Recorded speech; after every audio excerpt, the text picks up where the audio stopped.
Hey everyone. In this tutorial we'll be talking about metering. We'll be talking about both the in-camera meter and using a light meter, like this one.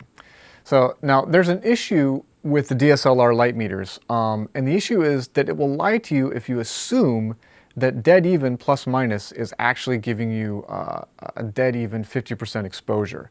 That assumption would actually be false, and we're about to prove that here in a second. All DSLRs, for some reason, have their midpoint set to 40%. Why? I don't know. Maybe it was to better retain highlights because CMOS sensors do tend to have a problem retaining highlight detail.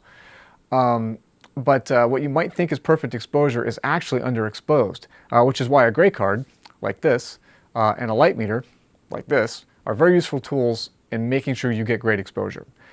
So let's take a look at first using a gray card to meter your scene in camera, and then how to use a light meter. In this particular scene right now, I'm shooting with the nostalgia setting. Now the nostalgia setting is the only setting on the GH2. Now depending on what camera you have, you'll have to test this out, and I'll show you how in a second. You'll need a gray card like this. Now there's a link to this probably here in the description of the video, and if you look on the back of these, there are instructions. And the instructions tell you exactly how to use a gray card to meter your exposure. Now, if I hold this up to, if I hold it up in front of my face, and I want to angle it so you can see that reflectivity right there on the card, and I want to put that right in the middle of the camera.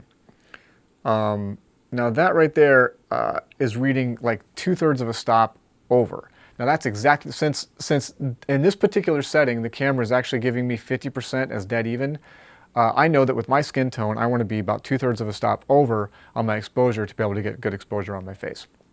So this setting that I have right now is actually really good for what we're doing.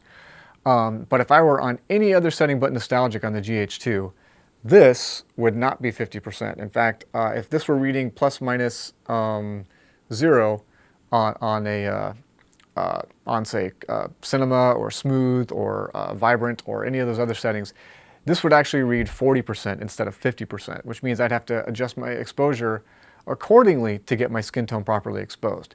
And we'll talk a little bit more a little bit later about proper techniques depending on the setting that you're using on your camera and just how much headroom you have once you hit that sort of skin tone area before you hit completely loss of detail in the highlights. But let's take a look at how to use a light meter. This is my light meter. It's a Gossen Digi 6. It's $169. You can get them on Amazon. You can get them at your local camera store. I love this thing. It measures, I like it more than the Sekonics because A, it's cheaper than the Sekonic, but B, it measures contrast as well. The low-end Sekonic, I believe it's the 308, won't measure contrast. This one will. It's both incident, you can tell from the little globe dome, and reflective, so you can use it as a spot meter. It's got about a 20, I believe about a 20-degree reading sensor angle on this, so you can use it as a spot meter. But the way you use it is, as you can see, I have the ISO set to 400. And here I'm getting I got a reading, if I just read my light, of 9 2/3. Let me show you how to do that.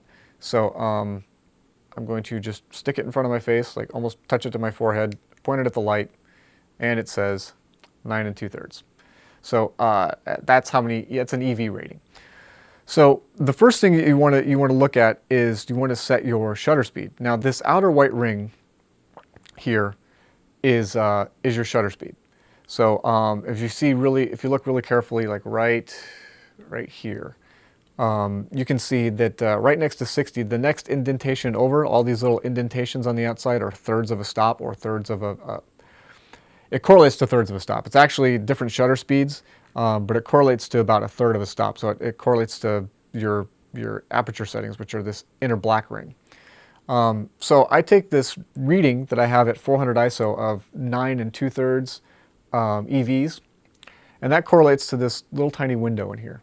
You see this window, if you get a close-up of that, you can see that all I have to do is dial this to 9 2/3. That little red line there says 9 2/3 now. And then look at my shutter speed.